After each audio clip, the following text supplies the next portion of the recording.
ಆಮೇಲೆ ನಾವು ಗಿಡ ಹಾಕೋದಕ್ಕೆ ನಾವು ಯಾವತ್ತೂ ಅಬ್ಜೆಕ್ಷನ್ ಮಾಡಲ್ಲ ಸರ್. ನಾವು ತೋರಿಸ್ತೀವಿ ಸರ್ ಎಲ್ಲಿ ಹಾಕ್ಬೇಕು ಅಂತ, ಎಡ್ಜಲ್ಲಿ ತೋರಿಸ್ತೀವಿ ಸರ್.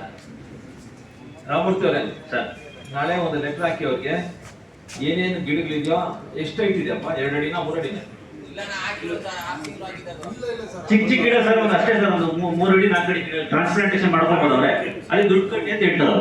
ರೀಟ್ರಾನ್ಸ್ಪ್ಲಾಂಟ್ ಮಾಡ್ಕೊಳ್ಳಿ ಅದನ್ನ. ನೀವೊಂದು ನಾಳೆ DF ಒಂದು ಲೆಟರ್ ಹಾಕಿ, ನಾನು ಒಂದು ಲೆಟರ್ ಹಾಕ್ತೀನಿ, MLA ಅವರು ಒಂದು ಹಾಕ್ತಾರೆ.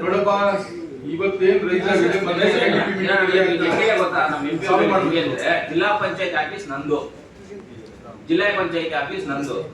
ಲೆಟರ್ ಹಾಕ್ಬಿಟ್ಟು ಬಿಟ್ಬಿಡ್ಬೇಕಷ್ಟೇ, ನಂದು ಅಂದ್ಮೇಲೆ. ವಿಧಾನಸೌಧ ನಂದು ಕೋರ್ಟಲ್ಲಿ ಕೇಸ್ ಹಾಕೋಬಹುದು. ಆಮೇಲೆ ತೀರ್ಮಾನ ಆಗೋದಕ್ಕೆ ಆಗುತ್ತೆ, ಒಂದು 2 ವರ್ಷ 3 ವರ್ಷ 5 ವರ್ಷ ಆಗುತ್ತೆ. ಆ ಕೆಲಸ ಮಾಡಬೇಡ್ರಿ ನೀವು. ಪಬ್ಲಿಕ್ಗೆ ತೊಂದರೆ ಕೊಡಕ್ ಬರ್ಬೇಡ್ರಿ ನೀವು. First Ramamurthy sir first start ಮಾಡಿ ಫಸ್ಟ್ ಸ್ಟಾರ್ಟ್ ಮಾಡಿ ರೋಡ್ನ. ಅಲ್ಲಿ ಜನ ಬಂದು ಮುಗಿತಾ ಇರ್ತಾರೆ, ನಾವು ಅವ್ರಿಗೆ ಏನ್ ಗೊತ್ತು. ಒಂದು ನಿಮಿಷ ರಾಮಮೂರ್ತಿ ಅವರು ನಾಳೆ ಲೆಟರ್ ಕೊಡಿ ಅವ್ರಿಗೆ, ಇಲ್ಲಾಂದ್ರೆ ಇವತ್ತು ಸರ್ ಅವ್ರಿಗೆ ಪರ್ಸನಲ್ ಇವ್ರ ಹತ್ರ ಮಾತಾಡ್ತೀನಿ. Hey, we have to solve the problem, Alappa. Yes, sir. You cannot just keep blowing it. ಸಾಯಂಕಾಲ ಒಂದು ಲೆಟರ್ ಹಾಕಿ, ನಾಳೆ ನಾಡಿದ್ದು 2 ದಿನದಲ್ಲಿ ನೀವು ರೀಟ್ರಾನ್ಸ್ಪ್ಲಾಂಟ್ ಮಾಡಿ ಆ ಗಿಡಗಳನ್ನ ಅವ್ರು ರೋಡ್ ಮಾಡಕ್ ಶುರು ಮಾಡ್ಕೊಂಡು DCF ಒಂದು ಲೆಟರ್ ಹಾಕೋ ಬನ್ನಿ. ನೀವು ಫಸ್ಟ್ ನೀವು ಮಾಡಿ ಅವ್ರ ತಪ್ಪಿದೆ. ಅದು ಅವ್ರು ರೋಡ್ ವರ್ಕ್ ಸ್ಟಾರ್ಟ್ ಮಾಡಿದ್ರೆ ನೀವು ನಿಂತಿದ್ರೆ ನಿಮ್ ತಪ್ಪಿರ್ತದೆ. ಇಲ್ಲ ಸರ್, ರೋಡ್ ಸ್ಟಾರ್ಟ್ ಮಾಡಿದ್ರೆ ಮುಂಚೆ ಫಸ್ಟ್ ರೋಡ್ ವರ್ಕ್ ಮಾಡಿದ್ವಿ ನಮ್ಮೂರ ನಮ್ ಸ್ವಂತ ಊರು ನನಗೆ ಗೊತ್ತಾ. ನಮ್ ಸ್ವಂತ ಊರು ನನಗೆ ಗೊತ್ತು. ರೋಡ್ ವರ್ಕ್ ಸ್ಟಾರ್ಟ್ ಮಾಡಿದ್ರೆ ಗಿಡ ಶಾನ ಮಾತಾಡ್ತೆ ಮೇಲ್ಬೇಕು ಸರ್, ಶಾನ ಮಾತಾಡ್ತಾವಲ್ಲ. ನೀವಾಗ ಮಾತಾಡ್ಬೇಕು, ನೀವು ಜಾಸ್ತಿ ಮಾತಾಡೋದು ಬೇಡ ಅಂತ. ಚಾನ ಜಾಸ್ತಿ ಮಾತಾಡೋದು ಏನ್ ಮಾಡ್ತಾರೆ ಅವರು? ಏನ್ ಹುಲಿಗೆ ಅವು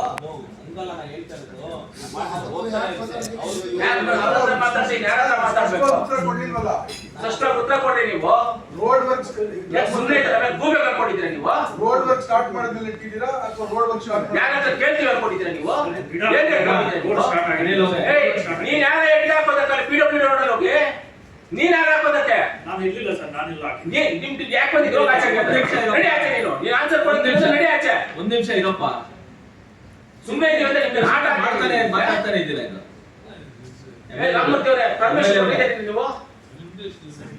ಪರ್ಮಿಷನ್ ಕೊಟ್ಟಿಲ್ಲ, ಹೆಂಗ್ರಿ ನೀವು ಹಾಕಿದ್ದೀರಾ? ಜಾಸ್ತಿ ಮಾತಾಡಿ ಏನೋ ಮಾಡ್ತಾರೆ, ಬರ್ರಿ ಏನ್ ಮಾಡ್ತೀರಾ ಮಾಡೋಣ ನೋಡೋಣ. ಅವ್ರೇನು ಮಾಡಲ್ಲ ಈಗ. ನೀವು ಕಂಪ್ಲೇಂಟ್ ಕೊಡಿ. ರಾಮಮೂರ್ತಿ ಅವರೇ ಕಂಪ್ಲೇಂಟ್ ಕೊಡಿ ಸರ್. ನೀವು ಫಸ್ಟ್ ಒಂದು ಕಂಪ್ಲೇಂಟ್ ಮಾಡಿ ಇವತ್ತು ಸಾಯಂಕಾಲ. Okay sir. 2 ದಿನದಲ್ಲಿ ಅವರು 2 ದಿನದಲ್ಲಿ ಅಲ್ಲಿ ಖಾಲಿ ಮಾಡ್ಲಿಲ್ಲ ಅಂದ್ರೆ ನೀವು ಮಾಡಿ ನೀವು ಇದು ಮಾಡ್ಕೊಂಡು ಹೋಗಿ. Give an official letter. Disha meeting ಅಲ್ಲಿ ಆಯ್ತು, MLA ಅವರು MP ಅವರು MLC ಅವರೆಲ್ಲ ಇಟ್ಕೊಂಡು ನೋಟಿಸ್ ಕೊಡಕ್ಕೆ ಹೇಳಿದ್ದಾರೆ, ಕೊಟ್ಟಿದ್ದೀವಿ. ನೀವು 2 ದಿನ ಹೆಂಗ್ ಹೋಗ್ತೀರಾ ನೀವು? ಮಾಡಬೇಕು, ಸೋಷಿಯಲ್ ಫಾರೆಸ್ಟ್ ಮಾಡಬೇಕು. ಕರೆಕ್ಟಾ ಸರ್? ಅವ್ರು ಗಿಡ ಹಾಕೋದಕ್ಕೆ ನಮ್ದು ಅಬ್ಜೆಕ್ಷನ್ ಇಲ್ಲ ಸರ್. ನಮ್ಗೆ ಪರ್ಮಿಷನ್ ಕೊಟ್ರೆ ನಾವು ಹೇಳ್ತೀವಿ ಸರ್, ರೋಡ್ ಎಡ್ಜಲ್ಲಿ ಹಾಕಿ ಡ್ರೈನಲ್ಲಿ ಹಾಕಿ ಅಂತ. ಅವರು ರೋಡ್ ಡ್ರೈನಲ್ಲಿ ಹಾಕಲ್ಲ ಸರ್. ನಮ್ದು ಏನು ಹಾಸ್ಪಿಟಲ್ ಇರುತ್ತೆ ಪಕ್ಕದಲ್ಲಿ ಹಾಕ್ಬಿಡ್ತಾರೆ. ನಾವು ನೆಕ್ಸ್ಟ್ ಮುಂದೆ ಡೆವಲಪ್ಮೆಂಟ್ ತಗೋಬೇಕಾದ್ರೆ ವೈಡನಿಂಗ್ ಮಾಡಬೇಕು, ಡೆವಲಪ್ಮೆಂಟ್ ಮಾಡ್ಬೇಕಾದ್ರೆ ದುಡ್ಡು ಕಟ್ಟಿ ಅಂತ ಕೇಳೋದು. ರಾಮಮೂರ್ತಿ ಅವರೇ, ಯಾರ್ ಪ್ರಾಪರ್ಟಿ ನೀನು ಇಲ್ಲಿಂದ ನಾನು ಪರ್ಮಿಷನ್ ಕೊಡಲ್ಲ ಅಂತ ಒಂದು ಲೆಟರ್ ಹಾಕ್ಬಿಡು. ನೀನ್ ಲೆಟರ್ ಹಾಕಿ ನೀನ್ ಸುಮ್ಮನೆ ಹೇಗೆ ಅವ್ರ ಪಾಠ ಸರ್ ನಾವು ಲೆಟರ್ ಬರ್ದಿದ್ದೀವಿ ಸರ್, ಅಂತ ಕಾಪಿ ಕೂಡ ಇದೆ. ಪರ್ಮಿಷನ್ ತಗೊಂಡೆ ಮಾಡಿ ಅಂತ ಹಾಕಿದ್ದೀವಿ. ಪ್ರಾಜೆಕ್ಟ್ ಕಾಸ್ಟ್ಗೆ 2% of the total project cost ನ ಅಫಾರೆಸ್ಟೇಷನ್ ಗೆ ಯೂಸ್ ಮಾಡಬೇಕಂತ ಗವರ್ನಮೆಂಟ್ ಆಫ್ ಇಂಡಿಯಾ ಇಂದ ಆರ್ಡರ್ ಆಗಿದೆ ಸರ್. ಓಕೆ, ಅದ್ರ ಪರವಾಗಿ ನಮಗೆ ಫಂಡ್ಸ್ ಬರುತ್ತೆ ಸರ್. ಆಯ್ತಾ? ಅದನ್ನ ಕಂಪಲ್ಸರಿ ಮಾಡಲೇಬೇಕು ಸರ್. ನಿಮಗೆ ಫಂಡ್ಸ್ ಬರುತ್ತೆ, ಒಪ್ಕೊಳ್ಳೋಣ. Yes sir. You have to take their permission ಅಲ್ಲ, but the property belongs to there. SSDP sir, MP saheb SSDP ಅಲ್ಲಿ 20 ಕೋಟಿ ರೂಪಾಯಿ ರಸ್ತೆ ಮಹಾತ್ಮಗಳದಿಂದ ಮಣ್ಣಿನಹಳ್ಳಿ ಮತ್ತೆ ಪಾಟ್ಲಿಪುರ ರಾಜಾಪುರ ಅಂತ Chintamani taluk connectivity road 6 kilometre road sir. ನಾವು ಯಾವ ತಿಂಗಳಲ್ಲಿ ಸ್ಟಾರ್ಟ್ ಮಾಡಿದ್ದು ಸರ್? ನಾವು ಸ್ಟಾರ್ಟ್ ಮಾಡಿದ್ದು ಲಾಸ್ಟ್ ಇಯರ್ ಸರ್. ಸ್ಟಾರ್ಟ್ ಮಾಡಿದ್ದು ನಾವು ಸ್ಟಾರ್ಟ್ ಮಾಡಿದಾಗ ಇವ್ರು ಗಿಡ ಇತ್ತಾ? ಗಿಡ ಇದ್ದಿಲ್ಲ ಸರ್. ಈ ಗಿಡ ತಗೊಂಡೋಗಿ ಇಷ್ಟಿಷ್ಟು ಉಂಟು 18 ಲಕ್ಷ ಬಿಲ್ ಮಾಡಿದ್ದಾರೆ. 18 ಲಕ್ಷ ಸರ್. ಈಗ ನಾವು ಸರ್ ಪ್ಲಾನ್ ಸ್ಯಾಂಕ್ಷನ್ ಮಾಡ್ಬೇಕಾದ್ರೆ, ವರ್ಕ್ ಆರ್ಡರ್ ಆಗ್ಬೇಕಾದ್ರೆ ಇವ್ ಗಿಡ ಇದ್ದಿಲ್ಲ ಸರ್. ಓಕೆ, ನಾವು ಕೆಲಸ ಶುರು ಮಾಡ್ಬೇಕಾದ್ರೂ ಇದ್ದಿಲ್ಲ. ಈಗ ಚಿಕ್ಕ ಚಿಕ್ಕ ಗಿಡ ಹಾಕ್ಬಿಟ್ಟು ನಮ್ ಪರ್ಮಿಷನ್ ಇಲ್ಲ ಸರ್. ನಮ್ಮ ರೋಡ್ ಅದು, ನಮ್ಮ ರೋಡ್ ಅಲ್ಲಿ ಪರ್ಮಿಷನ್ ಇದ್ದಿರೋ ಗಿಡ ಹಾಕ್ಬಿಟ್ಟು ಈಗ ನಮ್ ದುಡ್ಡು ಕಟ್ಟಿ, ಇಲ್ಲಾಂದ್ರೆ ಅವ್ರ ಪೊಲೀಸ್ ಗಾರ್ಡ್ಸ್ ಎಲ್ಲ ಬರ್ತಾರೆ ಸರ್. ಅವ್ರು ರೋಡ್ ಕೆಲಸ ಮಾಡೋಕೆ ಡಿಸ್ಟರ್ಬ್ ಮಾಡಕ್ಕೆ. ಅಲ್ಲ ರೀ, ನೀವು ಅವ್ರ ಪರ್ಮಿಷನ್ ತಗೊಂಡಿದ್ರ ರೋಡ್ ಅಲ್ಲಿ ನೋಡೋದಕ್ಕೆ?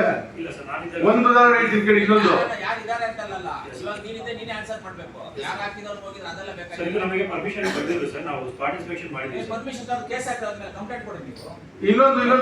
ಇನ್ನೊಂದು ಉದಾಹರಣೆ ಹೇಳ್ತೀನಿ. ಬೈರಂಡಹಳ್ಳಿ ಕೆರೆಯಲ್ಲಿ ಕಟ್ಟೆ ಮೇಲೆ ಗಿಡಗಳು ಅದಾಗದೆ ಬೆಳೆದಿದೆ. ಬೈರಂಡಹಳ್ಳಿ ಕೆರೆ ಇದೆ, ಕೆರೆ ಮೇಲೆ ಕಟ್ಟೆಯ ಮೇಲೆ ನೀವ್ಯಾರು ಗಿಡ ಉಳಿದಲ್ಲ ಅದಾಗದೆ ಬಂದಿದೆ. ಈಗ ಕೆರೆ ಕಟ್ಟೆ ರಿಪೇರಿ ಮಾಡೋದಕ್ಕೆ ಸುಮಾರು 1.5 ಕಿಲೋಮೀಟರ್ ಕಟ್ಟೆ, ಅದು ಬಹಳ ದೊಡ್ಡ ಕೆರೆ ಕೋಲಾರ ತಾಲೂಕಲ್ಲಿ 3 ಕೋಟಿ ರೂಪಾಯಿ ಹಾಕಿ ಅದನ್ನ ತೆರಿಗೆ ಹಾಕೋದ್ರೆ ಆದ್ಮೇಲೆ ನೀವು ಕೇಸ್ ಹಾಕಿದ್ದೀರಿ. ಏನೋ ಗಿಡ ತೆಗ್ದಿರೋರ್ ಮೇಲೆ ಕೇಸ್ ಹಾಕಿದ್ರಿ ಕಾಂಟ್ರಾಕ್ಟರ್ ಮೇಲೆ. ನೀವ್ಯಾರು ಅದು ಕಟ್ಟೆ ಮೇಲೆ ನೋಡೋದಕ್ಕೆ? ಅವ್ರ ಮೈನ್ ಇರಿಗೇಷನ್ ಪರ್ಮಿಷನ್ ತಗೊಂಡಿದ್ದೀರಿ ನೀವು? ಕಟ್ಟೆ ಮೇಲೆ ಅದು ಗಿಡ ಉಂಟಾರ ಸರ್? ಕಟ್ಟೆ ಮೇಲೆ ಗಿಡ ಇವರು ಬೆಳೆದಿರೋದಲ್ಲ, ಇವರು ನಾಟಿ ಮಾಡಿರೋದಲ್ಲ, ಅದಾಗದೆ ಬೆಳೆದಿರೋದು ಮರಗಳಾಗ್ಬಿಟ್ಟಿದಾವೆ. ಕಟ್ಟೆ ಈಚೆಗೆ ಬಂದು ರೋಡ್ ಪಕ್ಕದಲ್ಲಿ ಬೈರಂಜಡಿಗೆ ಹೋಗೋ ರೋಡ್ ನೆಲ್ಲ ಬ್ಲಾಕ್ ಮಾಡ್ಬಿಟ್ಟಿದೆ. ಈಗ 3 ಕೋಟಿ ರೂಪಾಯಿ ಹಾಕಿ ಅದನ್ನ ಕ್ಲಿಯರ್ ಮಾಡ್ತಾ ಇದ್ರೆ ಅವ್ನು ಯಾರೋ ಕಂಪ್ಲೇಂಟ್ ಕೊಟ್ಟ ಅಂತ ಹೇಳಿ ಅದ್ರ ಮೇಲೆ ಕೇಸ್ ಮಾಡ್ತಾರೆ. ಕೆರೆನೂ ನಿಮ್ದಲ್ಲ, ಕಟ್ಟೆನೂ ನಿಮ್ದಲ್ಲ, ನಿಮಗೂ ನಿಮ್ದಲ್ಲ. ನೀವೇ ನಿಮ್ ಜಾಗಕ್ಕೆ ಬಂದ್ರೆ ನೀವೇನು ಅಷ್ಟು ಮಾಡಿ ಫಸ್ಟ್ ನೀವು ಕೊಡ್ರಿ ಕಂಪ್ಲೇಂಟ್ ಅವ್ರ ಮೇಲೆ ಕ್ರಿಮಿನಲ್ ಕೇಸ್. ಸರ್ ಅವ್ರು ನಮಗೆ ಲೆಟರ್ ಬರೆದ್ರೆ ನಾವು ROW ಎಡ್ಜಿಗೆ ಹಾಕಕ್ ಹೇಳ್ತೀವಿ ಸರ್. ಈಗ ನಮ್ಗೆ ಎಲ್ಲಿ ಸ್ಯಾಂಕ್ಷನ್ ಆಗಿದೆ ರೋಡ್ ನಮ್ದು ಮೊದಲೇ ಗಿಡ ಅಲ್ಲ, ಒಂದ್ 3 ಅಡಿ 4 ಅಡಿ ಅದಕ್ಕೆ ದುಡ್ಡು ಕಟ್ಟಿ ಅಂತ ಹೇಳ್ತಾರೆ ಸರ್. ನೋಡಿ ನಿಮ್ ರಸ್ತೆ